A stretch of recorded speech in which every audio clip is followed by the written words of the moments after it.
Hey everyone, welcome back to BageltCG.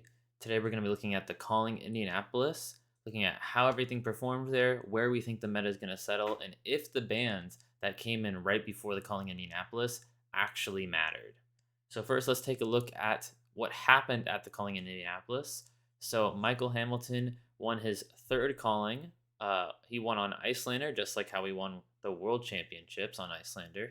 It does not seem like the bans seem to hinder him in his godlike Icelander gameplay here. If you want to go watch the games, you can go check out Man Sant's channel. He did an amazing job on coverage there. But yeah, Hamilton won the third calling.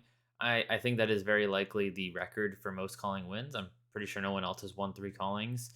And I think this is just the beginning of his career. So he will certainly continue to be the calling record holder for quite a long time to come. But let's look at day one metagame. So day one metagame, Briar was the most played hero. Then we've got some Dromai and some Fi, I believe, also doing pretty good numbers. And then we've got Dash in here doing some decent numbers as well. Some Dorinthia, some Bravo here. But most importantly, the ice decks all doing under 10% of the meta, right? This is Oldhim, I believe, and then Lexi and Icelander, only 5% of the meta. So people were scared. They thought that, the bans, the pretty harsh bans to Winter's Whale and then Amulet of Ice and Hypothermia, or, so we thought harsh. We're going to kill the ice decks or at least make them a lot weaker. So people just didn't bring them, right? All of these decks, 1, 2, 3, 4, 5, 6 decks had a higher representation in day one than any of the ice decks, right? So not played very much at the bottom of the top 10 decks. But then when we look at converting to day two, I think day two you had to either have it's something like no more than 3 losses. I think you have to do pretty good to make it to day two. But looking at day two here, Briar seemed to maintain the number one spot. She converted pretty well at 25% there. But then all of the ice decks shot up in representation, right? They all did quite well. Over half the Icelanders, I think exactly half the Icelanders made it to day two, the number kind of doubling there. Lexi's did okay, but Oldham's also had a basic double in the number of Oldham's being played. Other heroes, Fi did okay. He went up a slightly in representation. Dash did pretty poor. She did quite awful, dropping all the way down and halving her representation. Dorinthia didn't do great either, decreasing by 3% representation. Dromai didn't do great, decreasing by 3%. And then Bravo just drops off the face of the representation. He's in the other category now. So the main losers for converting to day two, Bravo did horrible, Dash did pretty bad, and then Dorinthia and Dromai did pretty bad as well. The 5 decks that increased the representation were Briar and Fi. Briar by a decent amount, and then Fi by just a little bit.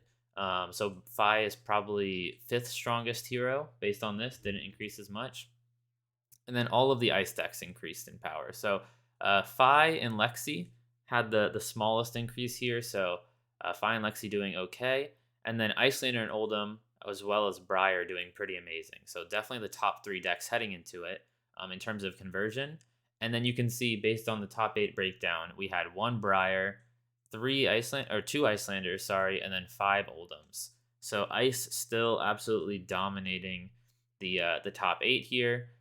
Briar didn't make it out of the quarterfinals, so we saw Icelander into Oldham and then Icelander into Oldham again in the semis, and then again Icelander into Oldham in the finals, with Icelander ultimately taking it down.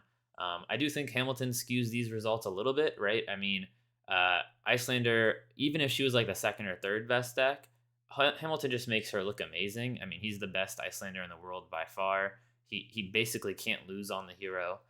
And so, I mean, I think she's a phenomenally strong hero, but he does not seem to be able to lose on her. So Hamilton, taking down the event on Icelander there. But it certainly could have been taken down by Oldham as well if this wasn't Hamilton here on Icelander. So let's kind of look at the banned and suspended announcement that came out, 2 or 3 weeks ago, where we had Belittle banned. So the impact there, that was mainly just targeting Fi. And it doesn't seem to, I mean, it maybe made him slightly weaker, but I would still put him as fourth or fifth strongest hero. He converted pretty well into day two. So Belittle Ban doesn't seem to have killed Fi. Winter's Whale bans, we see 5 Oldhams in top 8, so it does not seem like Winter's Whale ban affected him a ton. It actually, if anything, was not enough, right? If we're just looking at this, it does. I mean, he's still the most represented hero in the top 8. He still converted great to day 2, so did not seem to really hinder him at all. And then Amulet of Ice and Hypothermia for Icelander. Once again, she converted pretty well. The second most played hero in the top 8, and the best converter into day 2. Makes it seem like these bans were not only good bans, but almost light, right, compared to what we saw here. We saw Brian Gottlieb, who is the one who published this article, saying that we should wait and see how the meta kind of unfolds heading into, I think we have calling Auckland in a week or two, and see how people react there. But this Oldham list is a fatigue Oldham list, and fatigue is traditionally not something that Legend Story Studios wants to be rewarding. So I don't see Oldham surviving a lot longer unless the meta answers it pretty cleanly. The best answers I've seen are any kind of setup. So if you're getting energy potions out, frost hexes, dragons seem to do a good job. You're definitely going to need to start packing 2 or 3 remembrances in your decks. Or if you have a card like Briar has Evergreen, that's a pretty good answer to it, and it makes it a lot harder for the Oldham if they know you can just infinitely loop those Evergreens on them. And then they won't be able to fatigue you out, right? So if we look at this deck list, this is kind of just an example deck list. We unfortunately don't have all the deck list fully uploaded yet, unless they uploaded it while I'm on this video. No, yeah, so they don't have the list up yet. It's kind of empty. So this is an example list right here for the Oldham, but it's really just blocking out, using Rampart of the Ram's Head as your main thing here, Crown of Seeds to block with your blues. You're using, all the defensive tools. You're using defense reactions. You're using Oasis Respites. And then you're using a little bit of Earth, these 6 Earth and 6 Ice cards. I don't know if those are the exact numbers, to sometimes use Oakenolds in second or third cycle, and to also sometimes use Oldham's hero ability. I don't know all the sideboard. I do know that you're going to be on all the remembrances to really have, like 80 cards basically in your deck.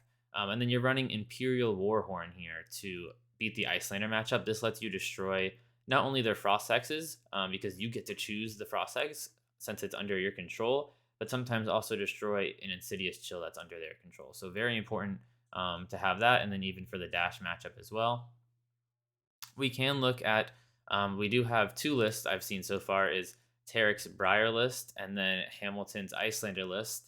And this is a pretty traditional Icelander list.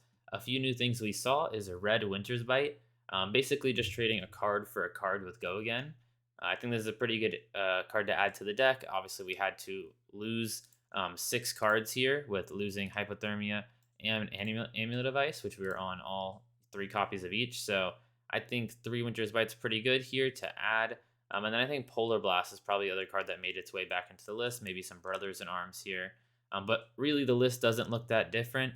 We're on the Rainbow Aether Ice Vein. I said Rainbow, but we only have 2 yellows. So we're on 8 Aether Ice Veins, though. And we're on the actually Command and Conquers here. I don't remember if the original list had Command and Conquer, but honestly, the list doesn't look that different to me. And I think this is still probably the strongest deck in the meta. It answers basically everything, especially, I think the problem card to me kind of is Stormstriders. Just being able to deal that much extra damage out of nowhere.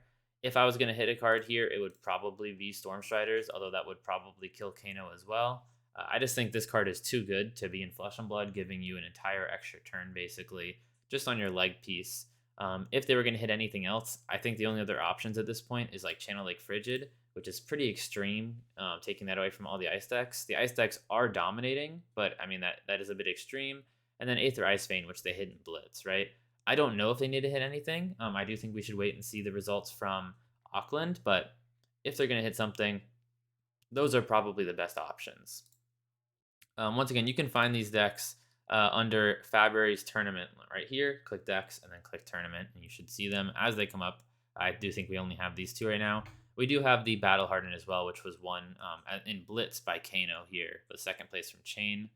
And then looking at the Briar list, Briar's main advantage is that she has a good matchup into the Fatigue Oldham because she can infinitely loop 2 evergreens by pitching a blue, playing one, and then arsenaling the other there.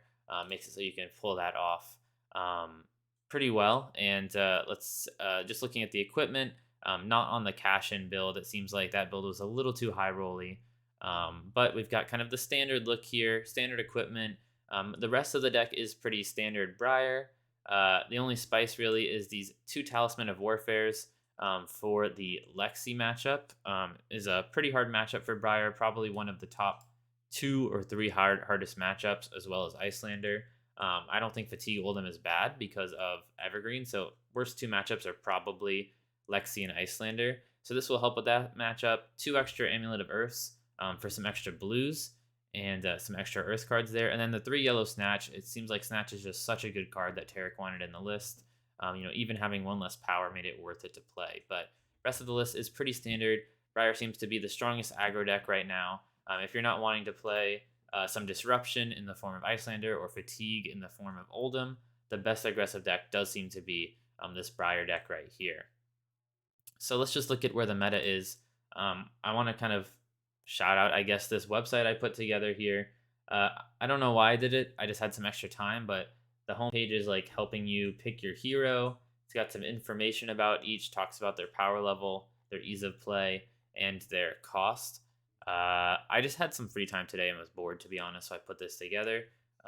This is kind of the homepage for picking your hero, but I do have this other link here for the hero tier list.